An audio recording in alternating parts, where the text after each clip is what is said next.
round one of the HWS round robin. My name is Buzz, and on my panel, panel B, also known as panel B for best, or better, because there are only two of us, is Georgiana and Bexley, and Bexley also over there, so I'm alone on this side. Okay, panel A, if you guys would like to introduce yourselves. I'm your chair, Taylor. On my panel are Emily and Sarah, right? Yeah, okay. We're, panel alpha. A obviously comes before B. It's like the first thing you learn in any school. With that, I welcome the true chair. Pretty harsh. Okay, so let's go around and do pronoun stuff real quick. Open go with pronouns, all that. Anything speaking first, she or they? No, speaking second, he's fine. Sophie. Sophie, Ella. And then Izzy, no preference. How do you speak first? Oh, sorry. I'm sorry. Okay, Kia. Is only speaking second here, right? I'm speaking first, Nani, and she. I'm speaking last. Preferred pronoun Doug. That will work just fine. Okay. All right, so without any further ado, I welcome the Prime Minister to introduce the motion of stands in my name.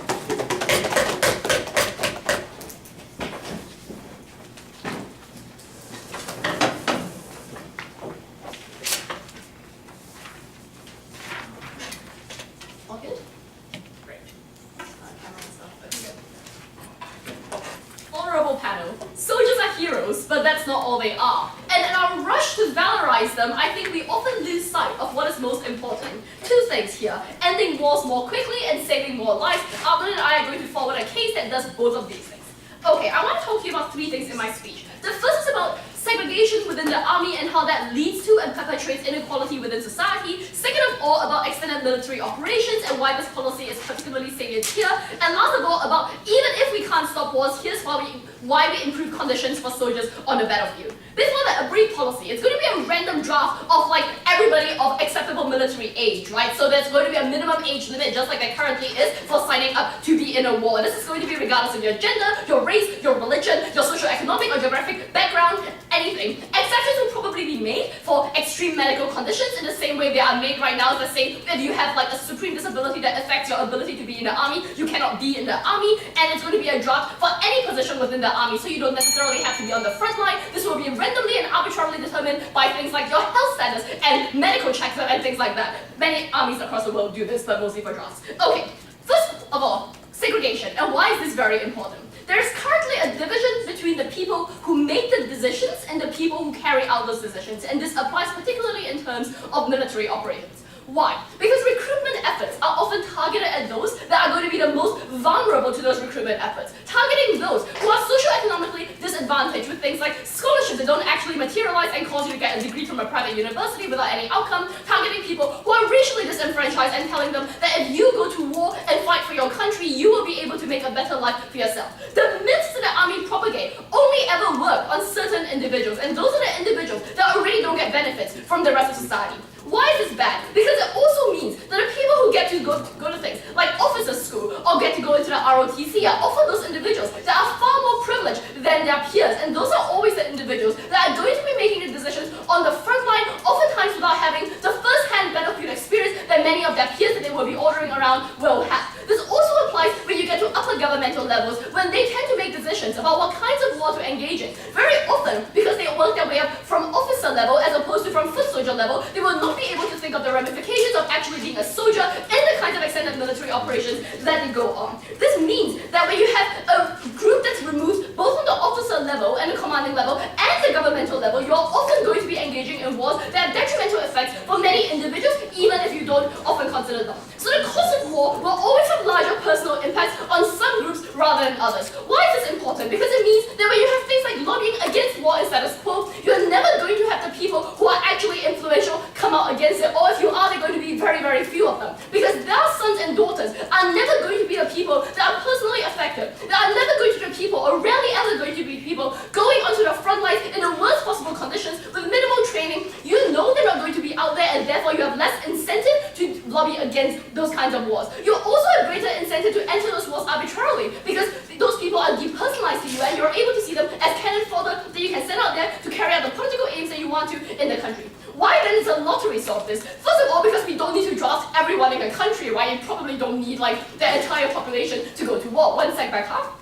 But second of all, the randomness and the uncertainty of the lottery means that you are far more likely as a citizen to preemptively vote against the war because you know there is a high chance that you or somebody you love will be affected. Back up. But when you do enter the war efforts, you don't change that discrimination because the guys with Harvard degrees will most likely still end up as generals and most likely not still be affected. I think that's really, really terrible, but I also think you mitigate this somewhat, right? Like, I'm very happy to admit that we don't change existing structures to a huge extent, but I'm going to talk about that later, in fact. But I think that what you get is that you get more people being drafted, and from that draft being randomly allocated to a position that doesn't necessarily put the guy from Harvard into a general position, probably because they are like really and things and they can't like be the, I don't know, Harvard. Okay, so why is the uncertainty super matter in this particular instance? It means that everybody needs to consider how it impacts them. And when you consider how it impacts yourself going through a war, you are far more likely to vote against the war rather than vote for it. Why does this especially apply for extended military operations? This is my second point. I think extended military operations have a massive impact on your country, not just right now, but to the extended future. The problem is that impacts aren't equally spread out either. The harsh economic impact and the life impact of going to an extended military operation often accrue to one particular group in society. So this also means that a small group of individuals is able to make decisions that ultimately override the free choice and the rights of a large group in society, and we don't think that's fair. What does this do? We think there's an increase in inequality where only a small group of people get to decide. So we counterbalance this by forcing them to consider how it would be like if they themselves had to be in the same war. We think it prevents an extended conflict from dragging out as well, right? Because often when there's an extended conflict going on, you start weighing things like nationalistic pride and the sunk costs that are already in the war over the kinds of human costs that are going to happen in the future. Therefore, we think if we have a kind of extended draft, you're forced to consider the human cost more carefully rather than allow your decisions to be overridden by the idea that you've been in there for so long, it'll be all a waste if you pull out right now. We think it's better if you're able to end extended wars earlier and faster just by considering the fact that more humans may die rather than thinking it's gone on for so long, we may as well continue and this happens all the time. We change the narrative in this case and make the human cost more immediate. We don't want another Iraq on our hands. Last point, how do we improve conditions for soldiers even if we ultimately can't solve every war preemptively, which I'm also probably happy to admit. Even if it doesn't actually work, we reduce the harm to soldiers within the population. I'll take one from opening. Okay, question, do you stop recruiting in impoverished areas on your side of the house? We prefer that happen, yes, because it's going to be a draft, right? I think the people that are going to be in there will stay in there. I think if we need more soldiers, we'll just draft them as needed based on the numbers we need. Okay, so what happens post-conflict? I think veterans with PTSD is a huge issue that isn't talked about enough in society. And a large part of this reason is because the people who enter the conflict and suffer the most PTSD are the ones that aren't in position to advocate. See all the analysis in my first point. In this case, we don't think we improve their ability to advocate, but we do make sure that there are people in those troops with them who are the ones that do have the ability and the political and social capital needed to change things for their better. Why would this benefit those people without social capital as well? Simply because when you go through a war with your buddy, it makes you blood brothers for life. You have to go into life and death situations with these people and always trust them to watch your back. That forges something special that isn't going to change once you come out of the war. I think you're more likely to advocate for soldier-friendly policies on our side. Even during the conflict, I think you get a breaking of the echo chambers that mean people from certain classes are always stratified together, which leads to bad things like sexism, like massive sexism, massive racism within those troops itself. I think we prevent that by forcing them to mix and integrate more. I am so very proud to propose. Here.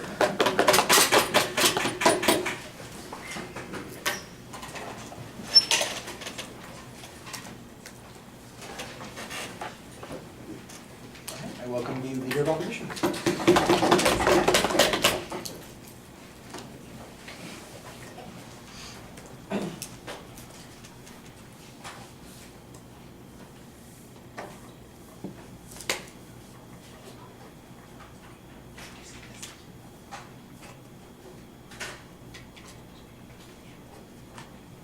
I think that Aang Ting has made a mistake when she's interpreted interventions to mean only wars. We think interventions is also talking about things like human rights intervention into places like Somalia when the US went in the 90s, and that protracted conflict that continues today. We think it is also things like that. But we also think that Aang Ting has completely ignored the individual right to consent in terms of whether or not you get conscripted and whether or not you should die for your country. Izzy and I believe that individuals should have the right to be able to decide for themselves. We also think that you get much better armies when people do have this right, because we think at the point at which you consent into being being a part of this conflict, you're going to probably lead to like better boots on the ground in that situation. So I base those are really my 2 points of construction today. The first is why we think individuals deserve the right to consent into military service, and secondly, why we think we get better armies on our side, especially when you have things like incentive systems in place, like the GI Bill that gives you housing loans or education scholarship stuff, that sort of thing. We stand for that on the side of this side of the house. But before I get into that, 3 points of rebuttal to Anking's case.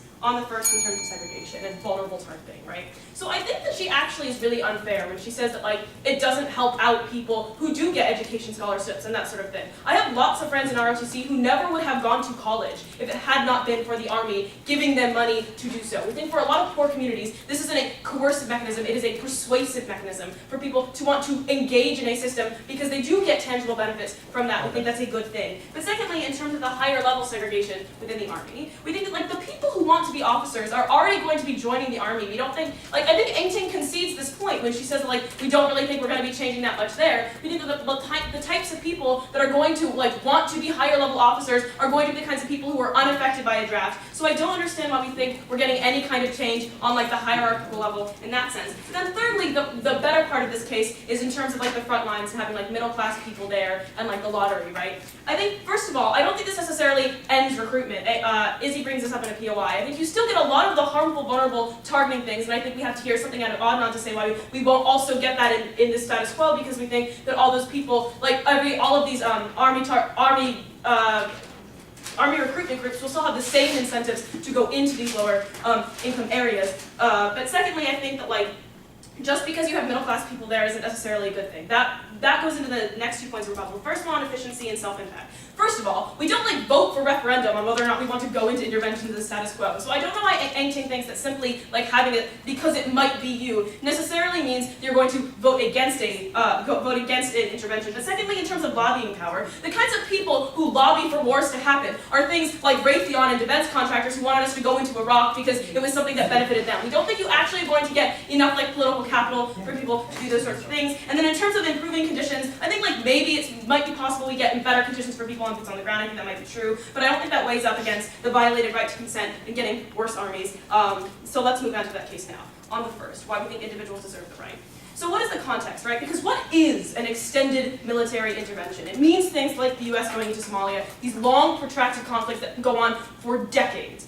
We think that why are these interventions so extended? Because either, firstly, the government has like underestimated the resources that we have, or like, secondly, underestimated the opposition of the other people that we're going into. We think that we go into these wars or these interventions with the assumption that it's going to be a quick out, right? But at the point at which there are these protracted long military conflicts, we think that like there might not be an end in sight. We think they are often hotly politically contested. That's pretty important in terms of whether or not you're like making someone join the army at the point at which they probably don't want to do so. We see that in things like in Vietnam in the 60s when we conscripted people who really didn't want to be there, and we think that led to a war that was fought a lot worse. Why is this important? We think that with military service, you have the risk of death. We think that at the point of the loss of life, or is like the utter revocation and the utter abdication of choice, and also just the huge change in your lifestyle insofar as you're literally moving across the world with people you don't know. We think you ought to have a right to consent into that and to decide whether or not that's something you want. We don't think that having just patriotic duty is enough of a reason to violate those rights. But before I move on, back half, you want to say something? Yeah.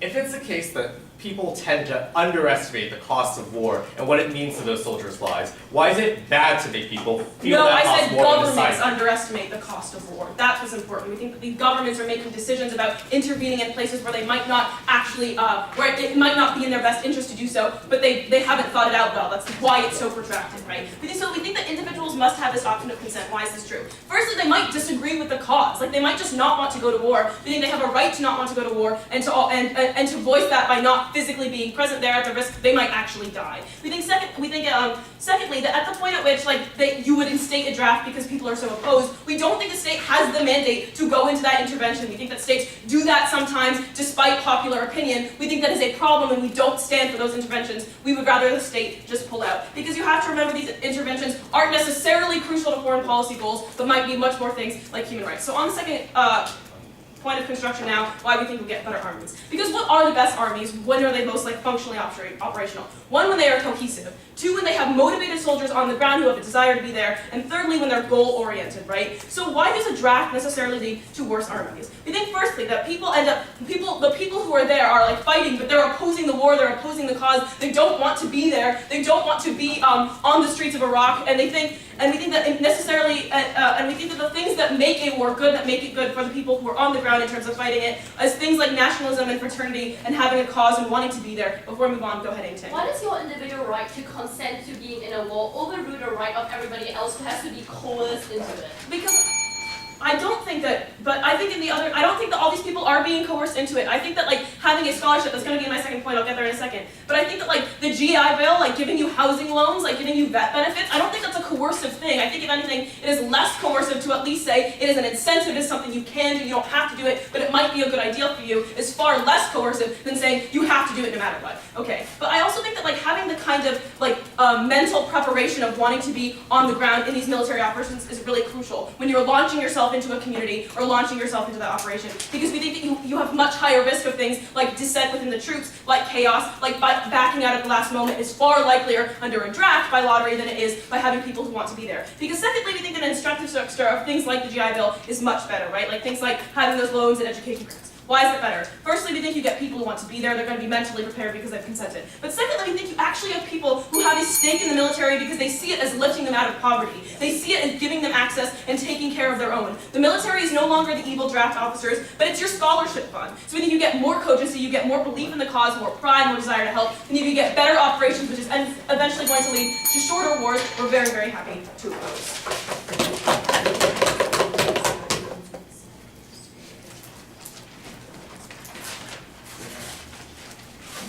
The Deputy Prime Minister.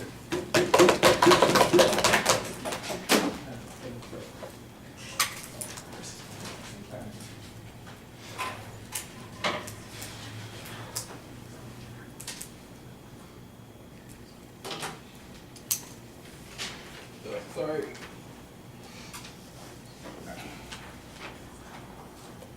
For all of opening oppositions talk about consent, what they don't realize is that same right to consent isn't available to the poorest members of society.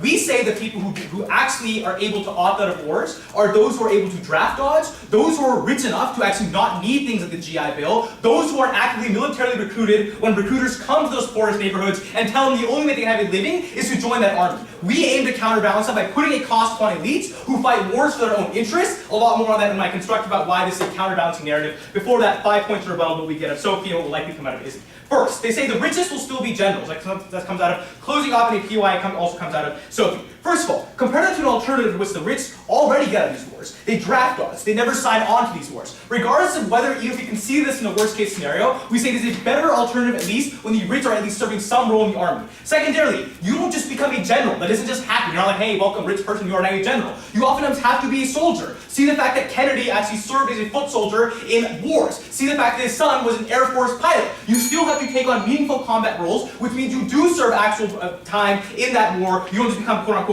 a general. Thirdly, it's hard to justify sending poor people to become cannon fodder when you actually have some camaraderie with their soldiers and recognize they're real people with real interests and give them voices. When you say you sit in a government official, you never actually see the realities of war, and you have no meaningful understanding of what war entails, you're probably more likely to send people to their death. So even if we're completely wrong in everything, we still think we get a comparative benefit on our side of the house. Secondly, they say, we stand for GI Bills. That's nice. So do we. But what we say is that if someone can voluntarily consent to join the army to get a GI Bill, that is fine. But if someone still doesn't consent because they don't need that money or they have their parents to pay them for a college education, we say that person should just be able to meaningfully opt out of war solely because they have some money and they have daddy who's able to buy them out of the specific war. We still think that we have to have some alternative for the richest to join that war. Third, they say Vietnam War had a draft and that was bad. No, Vietnam War is actually a very good example for our side of the house. The reason that Vietnam War had so much backlash and actually had a massive cost that are talked about on a daily basis among all American families because their sons and daughters were being affected. The only thing that we see wrong with the Vietnam War draft is it didn't take the richest. The richest were able to get out of that. We say if that discussion had also gone to the rich and political candidates and political people in office were talking about the fact that their son and daughter could potentially have been dead, we then increased backlash would have actually been greater and we likely would have gotten that war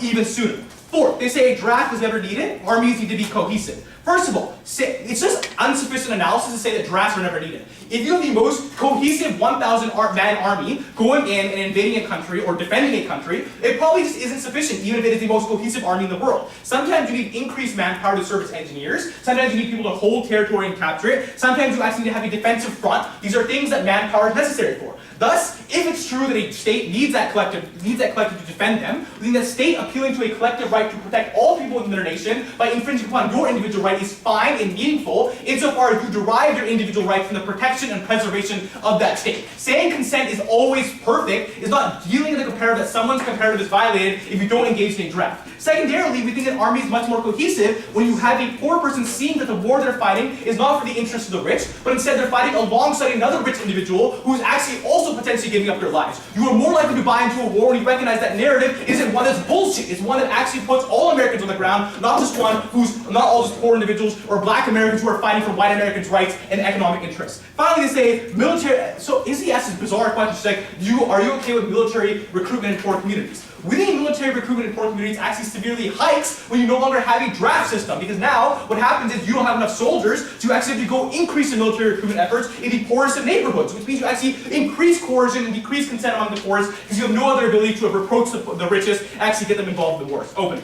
Okay, then why don't you just ban targeting poor communities instead of enforcing a draft and removing autonomy of thousands of other citizens? Because sometimes you need people, right? Because sometimes people are immediately going to sign up for a war. Sometimes you need an increased amount of people within that army. So we say, we say it's better to have a non-targeted policy that affects both the rich and poor equally, rather than a targeted military policy that will affect the poor. And on your side, you can't say get rid of military recruitment and also get rid of the draft. You just can't have it both ways. So why do we need a counterbalance for government interests? Recognize that governments have gotten involved in multiple conflicts for economic and political reasons. See Chile, when we invaded to impose capitalist markets. See Iraq, when we went in for our own oil interests. See Vietnam, I don't know why the hell we went to Vietnam. We did so for some political reason, right? So recognize that governments tend to prioritize these interests because first, there are special interests, the one that Sophie tells you herself, like AIPAC and industrial military complexes, who want wars to be waged. Secondarily, we think it's very hard to actually have any meaningful counterbalance, and the poorest who have no political sway can't form special interest groups to actually counterbalance. Third, recognize the economic benefits from trade deals and actual exploitation of those countries only tend to benefit the richest. It doesn't matter to most individuals when we get extra oil because that's not a meaningful consideration for them. It makes their gas maybe 2 cents cheaper. But for political elites, it is a meaningful increase for them, and they start to prioritize those interests. And fourthly, we say oftentimes the overblown security concerns that they talk about in opening opposition are a very reason why you go into war, because you're afraid. But now you have counterbalances like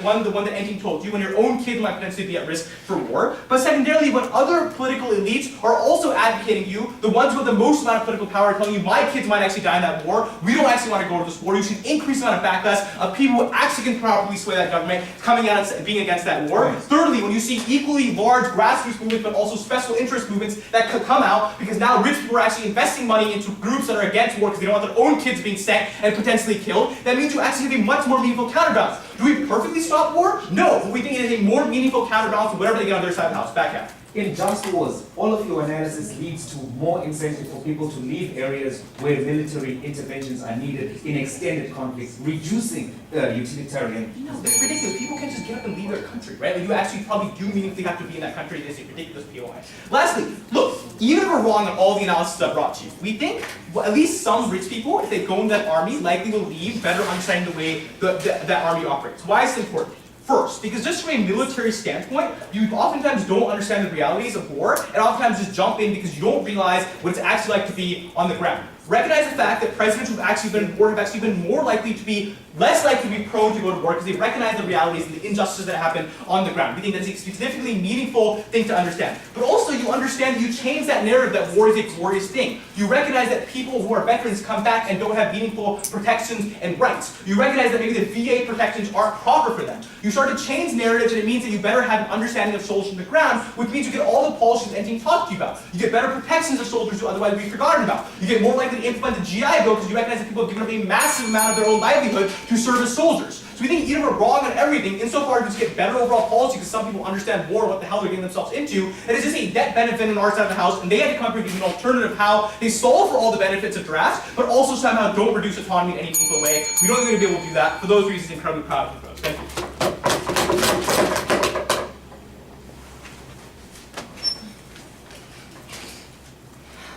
I welcome the Deputy Leader of the Opposition.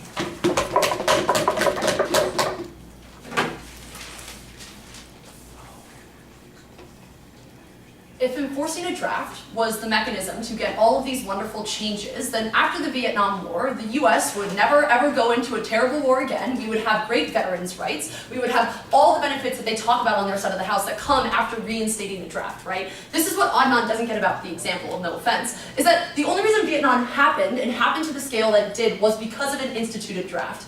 I'll get into that later. I don't really want this debate to come about Vietnam because we've all heard that song and dance.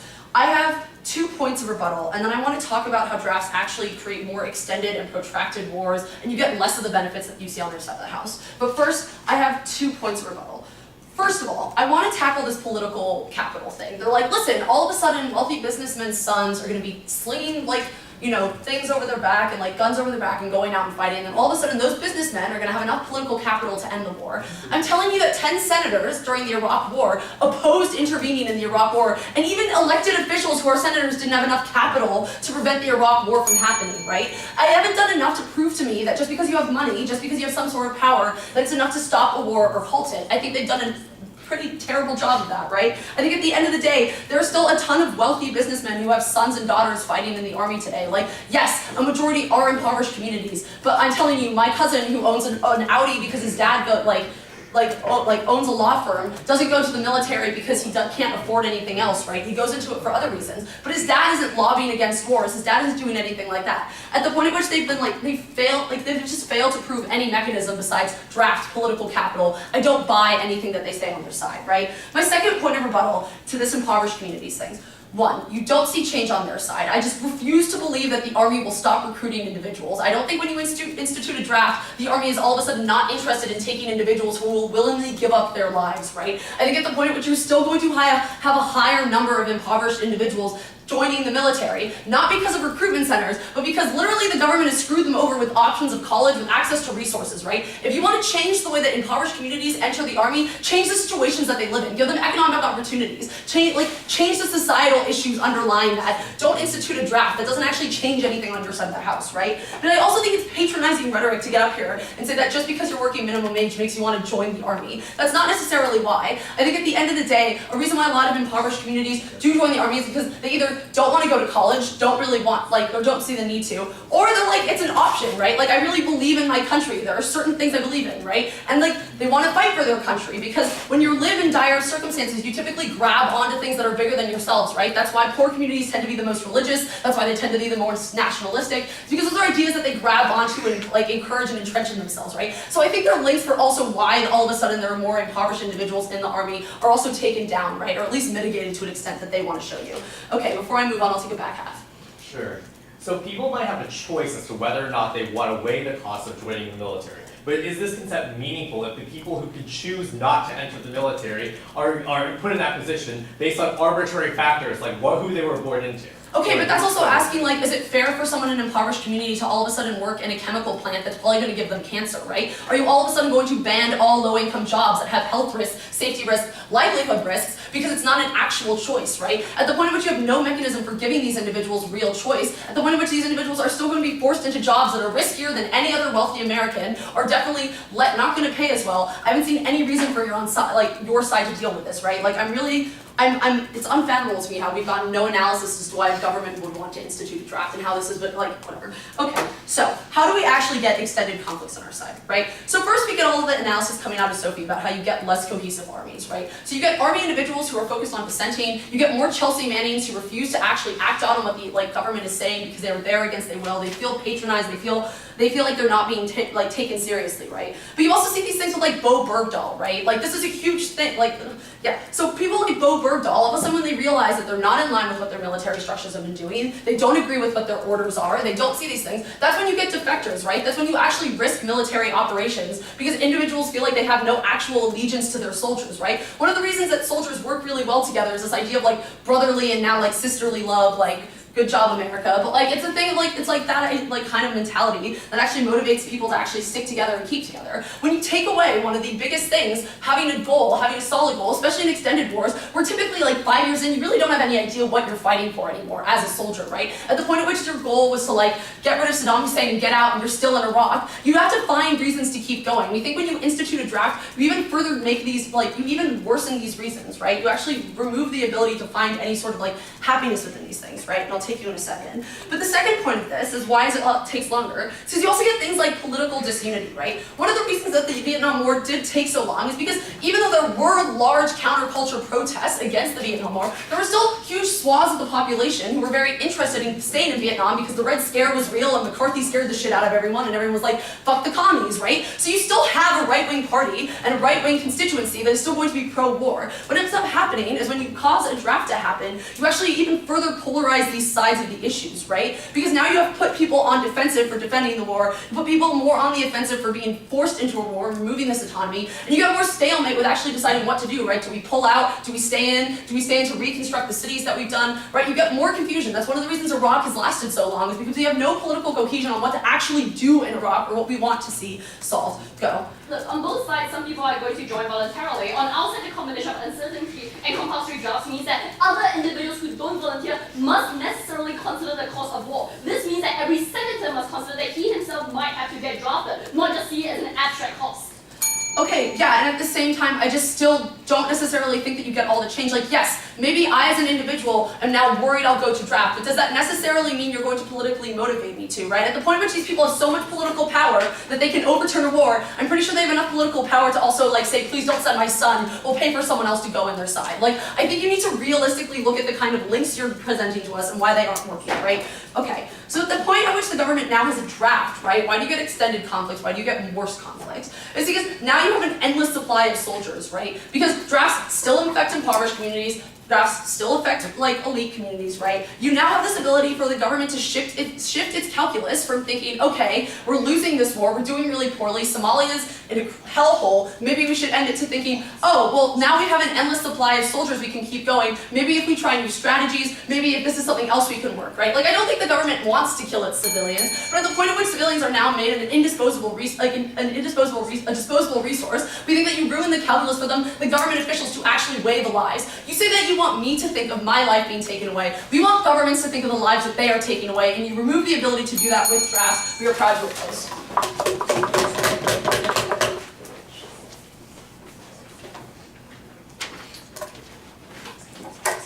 Welcome, member of government.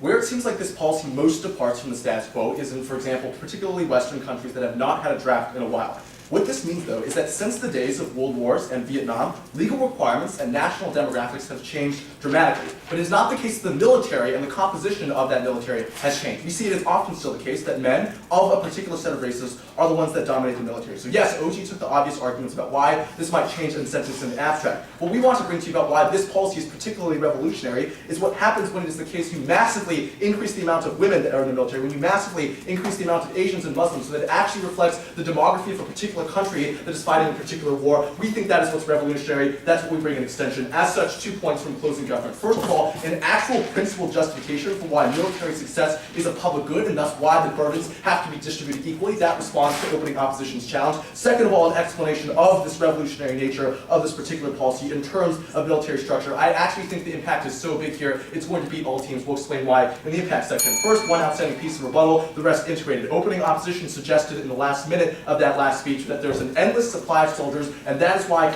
wars will continue indefinitely on their side of the house. This, though, confuses who it is that is making the decision whether or not to continue the war. So in particular, both sides of the House seem to agree that it's the government, in which case the question is which side of the House is most likely to hold that government accountable. So on their side of the House, though, it seems like an imperative is that they rely on poor individuals in the military to be the most likely ones who speak out. Why? Because those are the people who bear the cost of war. In particular, on our side of the House, though, and I think this is what opening government missed, so you can stop nodding, is that they're the middle class in particular. That is to say, the vast majority of people who vote, who influence government action, who tell a particular congressman that votes on a war bill whether or not they should enter the war. Most of those people, in fact, the vast majority of those people, will never have interacted with someone that serves in the military, which is why it's the case that that incentive does not exist for them, but for government's policy. That's the clarification I think we're going to add there. First, did you have a POI? Yeah, see, our point was that when you have an unlimited source of people, you are more likely to want to continue that war rather than think of ways to justify it, think of ways to get popular support for the war, because you have people there who will already be. Right, you might do that. The point is, it's a resource constraint, right? So the resource constraint is gone, but the question is whether or not that is as big of an influence on government is the fact that voters are literally telling them not to. In governments that have that sort of system, we'd say one is probably the more important check, so that is the comparative you miss. Now, the extension problem. First, what's the principal justification for drafts in in wars that are fought extensively? So we think regardless of whether or not objectively you thought the war was good, so for example, whether or not objectively Vietnam was good or bad, it is certainly good for that population at that particular time. What do we mean? We mean that it is the case that a democratic populace has said that that war is something we ought to fight, and we think that it is good that our country is fighting that particular war. We think as a result of that being democratically approved by that sort of process of governmental consent, that is why it's the case that it constitutes a public good in particular. So that is all the sorts of things that both sides of the House have talked about. Things like wars fought in the name of self-defense, and things of defense of allies, and humanitarian intervention as opening opposition names, whatever. But the problem is that in the status quo, individuals pay disproportionately for that public good, and in particular, there's a class of individuals that pay with their lives. The problem, though, is that means that is principally unjust, because the public good is something that accrues to everyone in the populace that has said to the government that makes the decision, we want that particular good, which is why it's the case that it cannot just be one class of individuals that contribute. So it's the case then that individuals, for example, who are rich in society or influential or the middle class, which is what we added, also have to bear that burden, which is why the draft is principally just. Now let's deal with opening opposition's principal arguments. First they say, well, no, you can have like targeting that is banned as a result of this. But as Tony explained to you, that still doesn't change the demographics of who will bear the burden with that on their side of the house as a result of individuals being placed in arbitrary circumstances that make some individuals more likely than others to join that military. But second of all, they say, well, everyone consented. Like, it is rational for you to want certain benefits over others, and so it does not matter whether or not you were born in an arbitrary environment. To which we say, certainly it is the case that even if those individual people each consent to that particular trade-off, it is not the case that in society the distribution of benefits is equal. So it should strike you as weird when you say it looks like all of the people that have consented to this of our particular class, when everyone else is also benefiting. That's what generates the principle of unjustness, no, on their side of the house. In particular, we're going to add one other principal argument, and it is this. We think that military action fundamentally is a means of preventing people from dying. One, as opening opposition seems to claim, because it ends those conflicts quickly, but second of all, because there is some good that the populace has decided is better and ultimately saves more lives. Ultimately then, we think that it is more important in those cases that the military is able to function such that it trumps consent in that case. We think that's the principal argument why consent is not the trump on their side of the house. Closing. In socialist states, which have a large redistribution of wealth and equality, why would those arguments still remain true? Because you would still have people taking part in the war. Sure, so that's a defensive argument that seems to suggest that some people are not as effective as others, but there are still poor people in socialist states, which is why volunteer armies in those countries are more likely to be of a certain class. If the solution is to be more socialist, then that seems like a draft. That's our policy. Now the second point of extension. Why is it the case that on our side of the house, a modern-day version of this policy would be an massive act of military reform? So we think demographics have changed. For example, in the United States, there are now more Asians and Muslims than there used to be before. Legal requirements have now changed. Yeah, let me tell you this like us, right? And so that, for example, there are now more women that are able to join the military, even though there are a few of them. But the problem is that we do not see actually fast demographic changes in the military itself, because it's very hard for those people to think that the army's for them. That is to say, they don't see individuals that are on their side who they might be like. It's not the case that society tells them it is something that belongs to them or a role which they fulfill in society, which is why we don't see that huge change. We get that huge change in the government side of the house. Why? Because when this is used, it means that the military, if you trust in math, which I do, actually reflects the demography of that particular country. So you're now likely to see a military that is 50% women, that is actually intersexual with respect to proportional amounts of, for example, Asian and Muslims, which is a huge change from the status quo. Now I'm going to impact this. First of all, military efficacy, that's what opening opposition care about. We're going to suggest that the race or the gender of an individual does not inhibit their ability to contribute to military efficacy of operation. That is to say, you miss out on tons of, for example, female reconnaissance people, or female helicopter pilots, or for example, Asian foot soldiers, whatever. When as a result of this policy, and those people are not joining as a result of arbitrary perceptions about what the military is, that has massively changed when you break that perception, and also just let those people in the first place, as you would do with the draft. But second of all, we also think that it's the case to now reform the military operations itself. So that is to say, certain populations are more likely to care about certain things about the military because they're more likely to affect them. One example is sexual assault. When you have many more women in the military as opposed to just a minority that have to advocate for your rights, you're much more likely to develop systems that better deal with that and better accountability systems. Likewise, you're now more likely, for example, to have people that don't buy into the hyper-masculine gun-code nature of some military operations. As a result of that, you're less likely to see massacres. It is also now the case that you're, for example, more likely to see people who are like you on the other side. So you're less likely, for example, to be an Asian soldier that that participates in the My Lai massacre because you're likely to say, those people look like me. It's not the case. I would extend more empathy to those people, which doesn't exist as a result of this arbitrary construction of race, but that is a separate discussion. Lastly, social integration. We also think this has a huge impact in society. So on their side of the house, the restriction of military benefits to certain populations means that only certain people get those benefits. So for example, only men get to claim the benefits of military service when they run for office. You're more likely to see females who are successful office as a result of this policy. But moreover, you're likely to get, for example, broader social integration. We would point to, for example, the 100% Americanism campaign during World War I that integrated Eastern Europeans. That exists when demography is reflected in the military. That's our policy. Very proud to propose.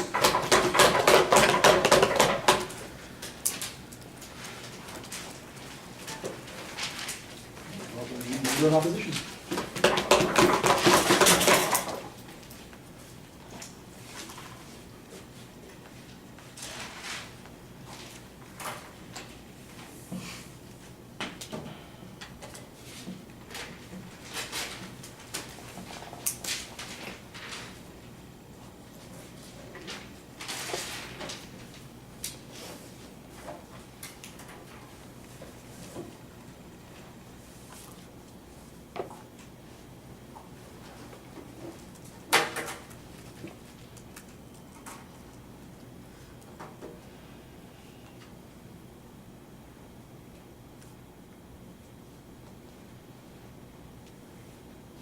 Some wars are good and some wars are necessary, and that's exactly where our extension as closing our position stems from today's debate.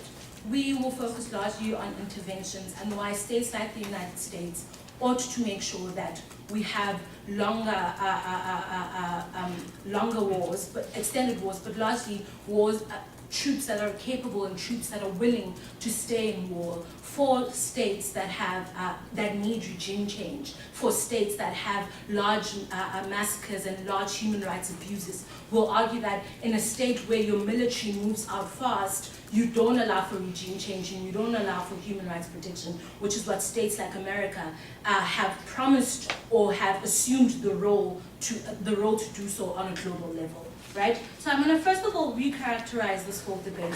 And largely what they talk of in this debate, which is our opening government, is the idea where states fight for their own interest largely, where they want to promote their own interest, whether it's territorial extension or whether it's about oil.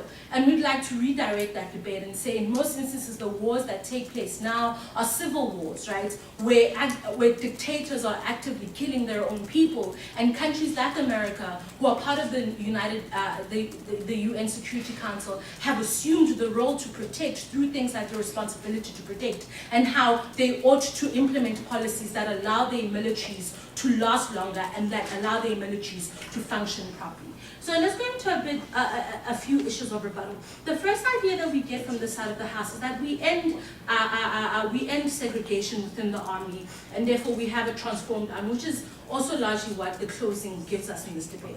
And we'll tell you that one, and they tell us that because we allow for more minorities in the military, it means that we have a better functioning military. But secondly, because we allow for the rich and the elitist classes to also serve in the military, they therefore lobby for the war to end faster.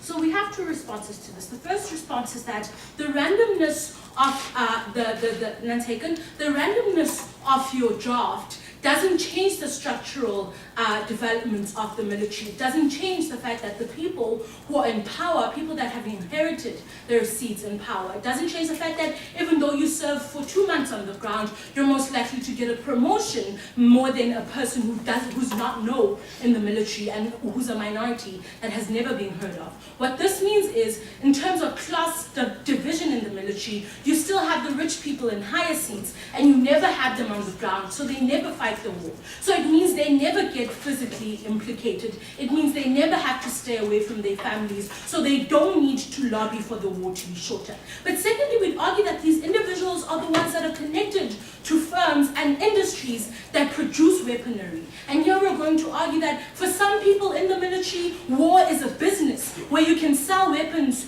to rebel groups, or where you can actively fund the weapons of certain armies to increase your income. So we'd argue that it's not just the fact that I don't have my kid on that field, it's that I don't have my kid, but also I benefit from an extended war because it's a business to sell weaponry to certain people at cheaper prices. So we argue here that there's more that goes into the special incentive of people lobbying for or against a war, right? And we argue secondly that even though you have, let's assume that you do transform the military, the people that hold the monopoly and the social capital in these institutions are individuals that are in the upper class, so you don't end the war. But let's assume you end the war. Let's assume you have people who care about their kids and they end up cutting the war short. We argue on our first extension this is detrimental, because what you have is a new world order where war is no longer interstate, it's intrastate. It happens internally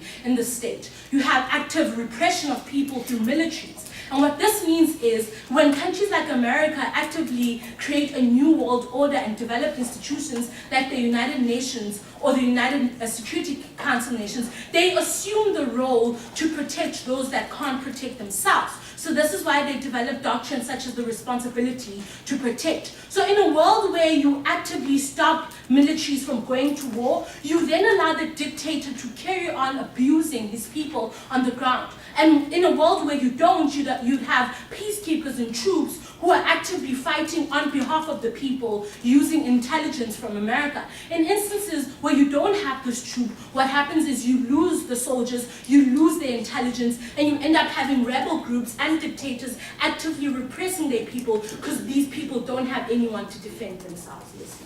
If the role of the government is to protect the poor and the vulnerable, then why are we protecting the poor and the vulnerable overseas at the expense of the poorest and the most vulnerable in our country? The problem now is that right now in your country, the poor and the vulnerable are not being oppressed, they're not being repressed. Right? Largely the poor in your world or in your government or in your country are people that need reform. You don't need the army for reform, you use policies. But in other countries, whereas America, you've assumed the role to protect people by starting a new world order like the United States, you have assumed the role to protect others when they can't protect themselves. And what you need to do that is a troop or troops that are capable to work together and troops that are capable to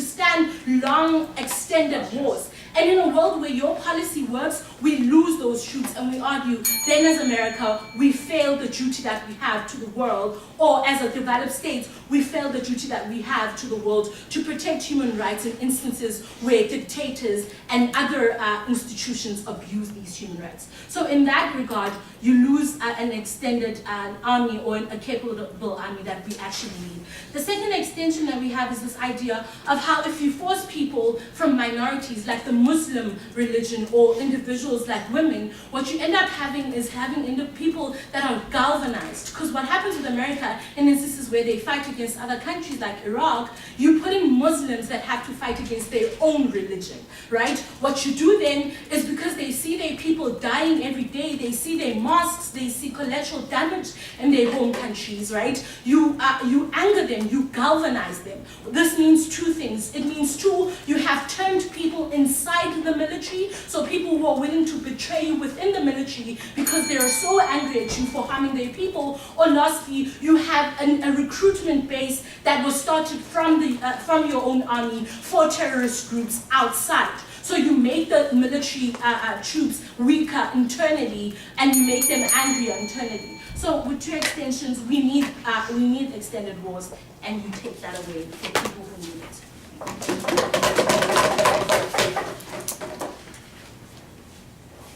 I welcome the government whip.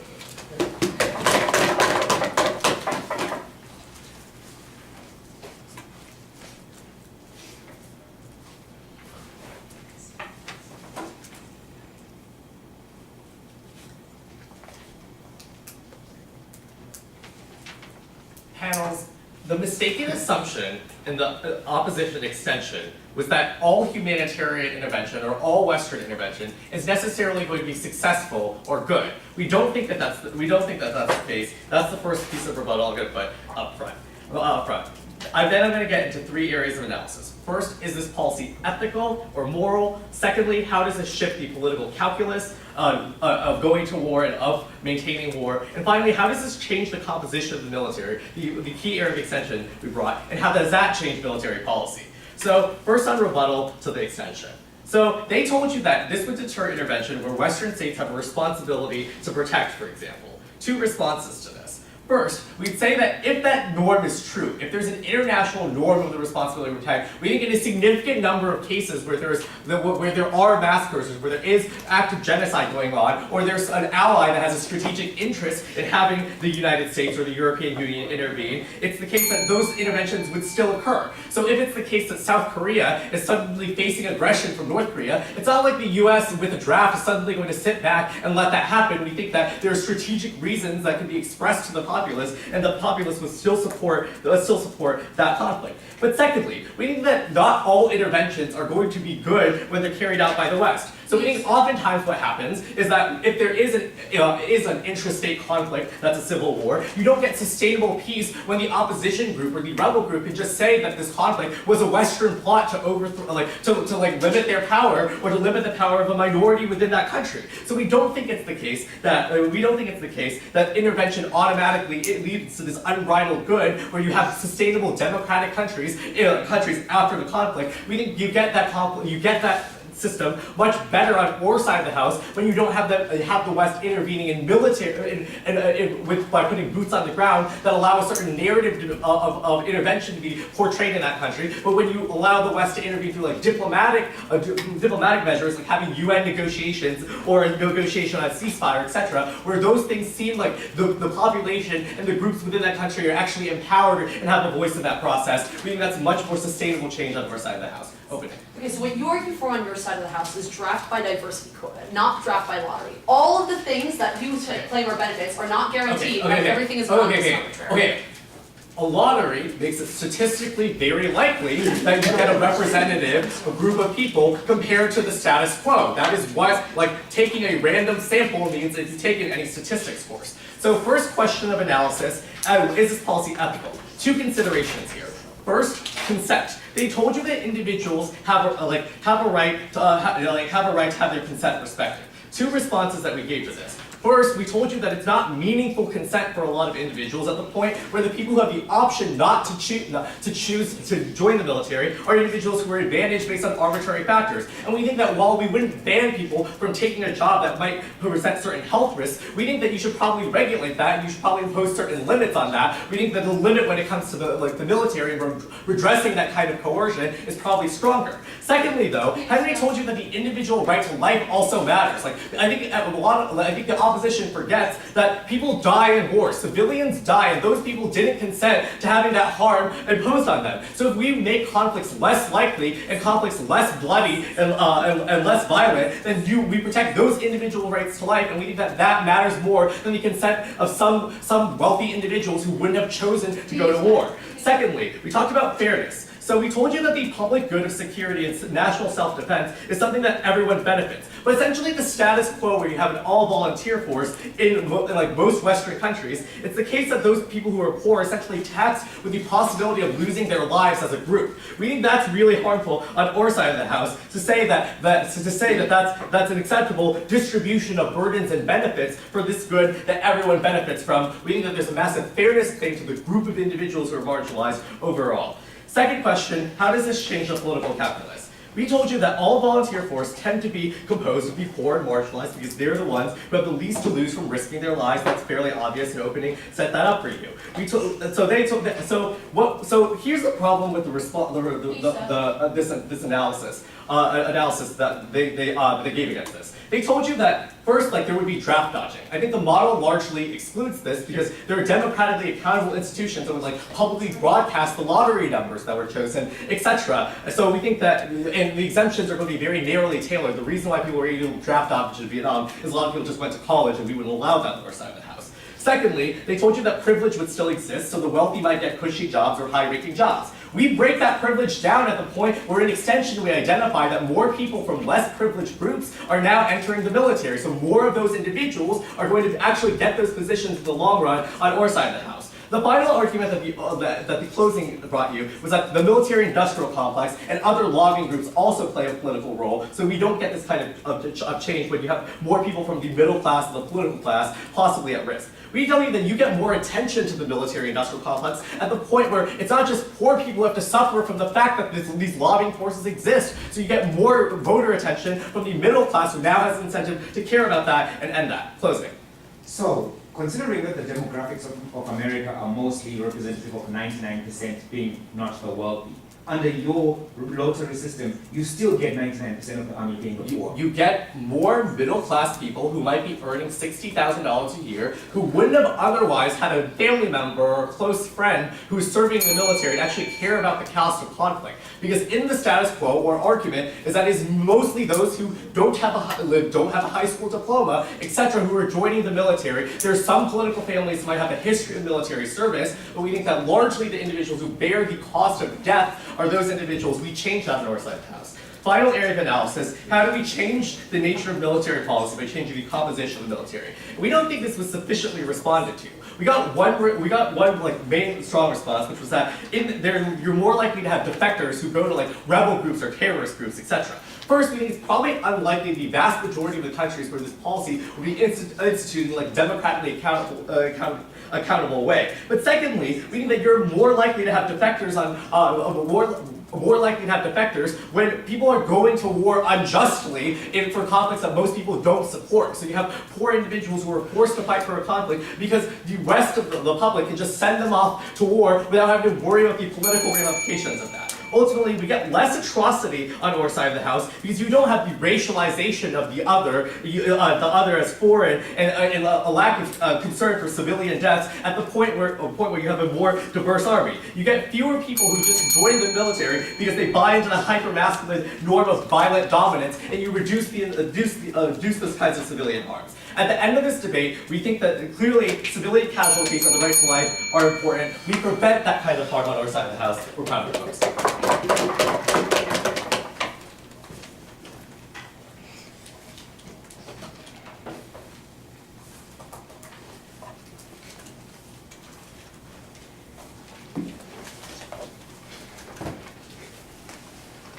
Welcome the opposition would.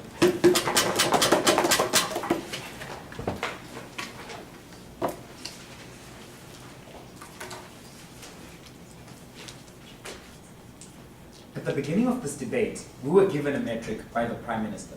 The Prime Minister told us that side proposition seeks to end wars more quickly, to save more lives. And the implied assumption is that they want to win these wars. And what we've shown you as side opposition collectively is that all three of those metrics are not achieved. So we've had some fancy university argumentation to kind of cover up what is otherwise a weak case. Now I'm going to show you why we had that. In the first instance, there is no real rebuttal to the point which is raised on soldier morale. Side proposition has tried to dodge this point collectively. Because realistically, if I didn't want to fight in the war in the first place, it's not going to change just because you put me in a draft lottery. And side opposition is quite correct to say that they will be low morale. I have never ever heard of any strategic war effort which seeks to end wars more quickly, save more lives, and win the war effort which looks at having militants who are not enthusiastic about the war effort. One of the necessary ingredients of having good soldiers is having soldiers who are keen to fight the war, soldiers who believe in the legitimacy of the war, even if the war may be wrong. You want your soldiers to want to fight, to want to make the necessary sacrifices so that no man is left behind, so that they go the extra mile. If the soldiers didn't believe in the war effort to begin with, it's less likely that you're going to achieve those ends. And pure eye is not going to be enough to save that particular point. Now, the second thing that they don't do is to concede. And this deals with the extension as it was brought by side closing. They tell us, hey, wouldn't it be cool to have lots more Muslims in the army? Because that's going to lead to a more diverse army and more empathy with Muslims. What they don't realize, and we say this in our closing, is that having more Muslims in the army makes your war less likely to be won, and it makes your state most vulnerable. Because most of the war efforts fought by states like America are fought in predominantly Muslim areas. And the narrative of ISIS, the narrative of al-Nusra, and many other militant groups is that the West is anti-Muslim. So forcing Muslims, conservative Muslims who aren't extreme radicals, to kill other Muslims is exactly the kind of rhetoric that can be used by ISIS to escalate their kind of terror attacks on America, but also to get normalized Americans more radicalized. So you don't just have people who can be given the ABCs of why this war effort is good. You are more likely to get people who infiltrate the army with the purposes of usurping the military and using it to help their co-Muslims, not to facilitate a successful war on your side. We think that kind of narrative is particularly important in evaluating how best do we win the war effort. Yes, sir. Your opening says drafts will extend wars. You say drafts will end them. Which one is it? Okay, great. So we say to you, in the first instance, your analysis doesn't give us, so it's either or, but still you don't win. Now, let me explain what we mean by this. And it's very simple. It's not crazy logic. Here's their analysis to give you a clear indication of it. They say to us in the first instance, the people who are in Senate and Congress won't want this because their sons may go to war.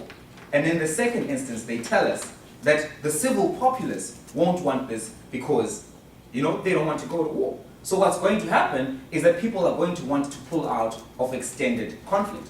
And we agree with this premise to a degree.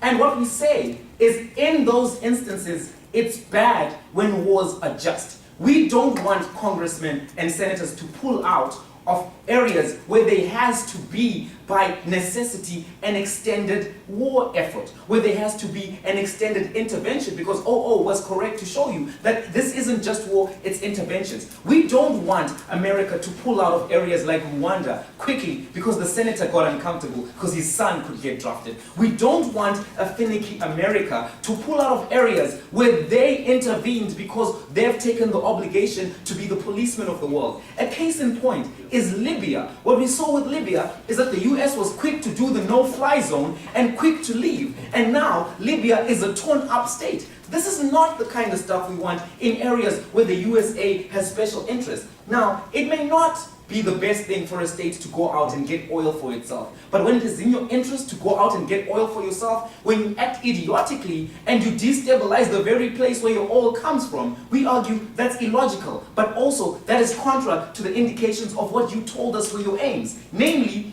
to win the war, right? You don't win the war when you pull out of areas where you are supposed to strategically remain. But also, what do we tell you? What do we tell you?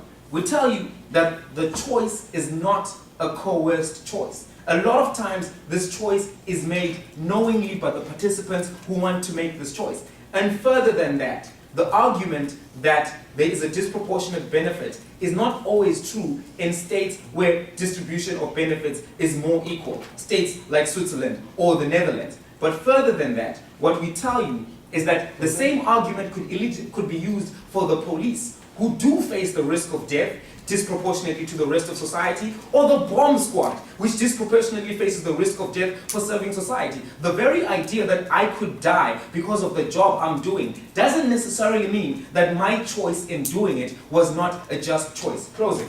Excellent, great. So we told you that the military is hugely symbolic of belonging to society, determining things like political office for women and policy change for Eastern Europeans. Why then should we not prioritize that change for marginalized groups in society over the unlikely and uncertain chance of successful intervention? Great. So what we say to you in the first instance is that you won't get a lot of the changes you think you'll get. Let's be honest. The Muslim community in America is still relatively small. Getting them through a draft lottery doesn't actually exponentially increase the Muslim community numbers in the army. And normally when you have a minority of people in the army, they don't get a lot of love from the soldiers who were there already. Because those soldiers have predispositions and animosities to those communities which weren't created by participation in the army. If I'm a patriarchal man who hates gays, I'm not going to love gays just because you put a few of them in the army. That analysis is dishonest and not supported by empirical data. Now, what should we consider when we consider who wins this debate? In the first instance, there are many wars which are just wars. There are many interventions where America has an obligation to take part in those interventions. We've shown you that in just wars, America exits too quickly and the consequences are dire. We've also shown you that there's no morale from Congress and Senate to maintain those particular wars. And we think just wars ought to trump all. We're proud to oppose.